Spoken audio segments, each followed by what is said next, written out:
Alright, in this video I'm going to answer the question, what happens when you run electrical wires through the cold air returns in your house? Now I had to do this to get the power over to my dishwasher when it was installed, and it's been here for 2 years. And the reason I had to run it through here is because the basement used to be finished with drywalled ceiling, and this seemed to be the only way to run it around my basement so I can get the wires from the dishwasher over to the electrical box without ripping out all the drywall in the ceiling of my basement. So this was all open before, so it was the easy route. I've left a ton of extra wire when I wired in the dishwasher, so now I'm going to move it, and that's why I'm going to do this short video on what happens when you leave something in there. And it's been there for 2 years, 2 full years.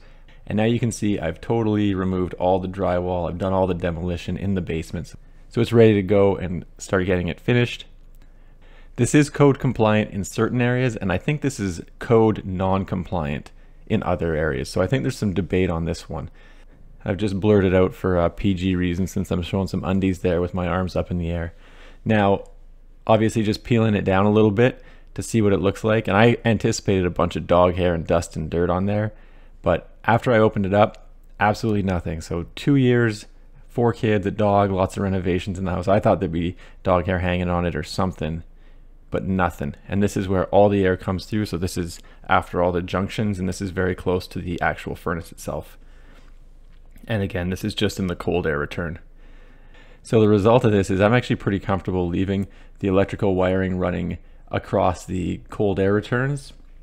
That said, I do think that my ductwork is a little bit undersized for my furnace. So anything that could negatively impact the airflow, I'm going to see if I could fix that and make my furnace all it can be. Anyway, thanks for checking out my video. Don't forget to like and subscribe.